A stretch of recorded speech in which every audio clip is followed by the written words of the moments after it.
Besides, it's just fun. I love reading about science, and I love reading especially about cosmology.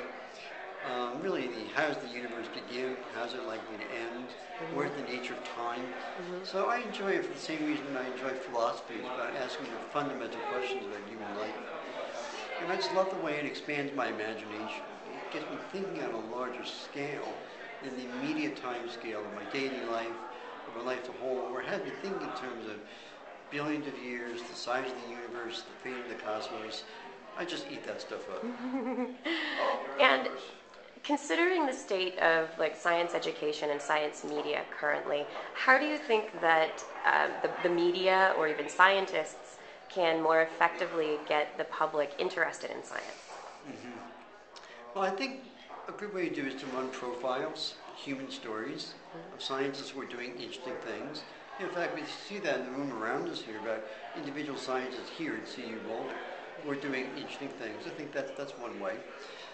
As for me, my issues are very philosophical. So what appeals to me might not necessarily appeal to other people. But I think it's important to talk about what makes science fun. I think it's important to talk about how science helps answer some of the profoundest questions about human life. I think people often turn to organized religion for those answers. And I think that in many ways science actually gives a broader perspective because it's based on what's really out there in the universe rather than our own myths about what we think is going on out there in the universe. So I'm not saying that it's a moral arbiter, but I think it's a very powerful way of gaining perspective on our place in the universe.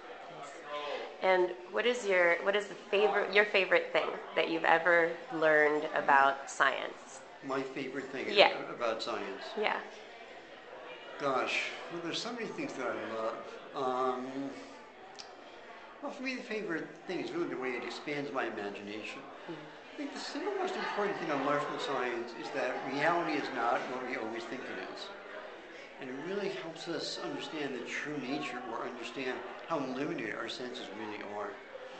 And I love that sense of being able to rethink, to understand that my perception, my understanding is always contingent, and is always provisional, and that's always open to change. And I love that sense of profound change. I love reading about the fact that it's not clear how many dimensions space has. That the latest theories suggest that it has 11 spatial dimensions. And we simply have no access to those dimensions, or they're too small for us to see. Or that gravity may actually come from, or dark energy, may actually come from forces outside our universe, and maybe the presence of mass elsewhere in the universe. Thank you very much. Oh, my pleasure.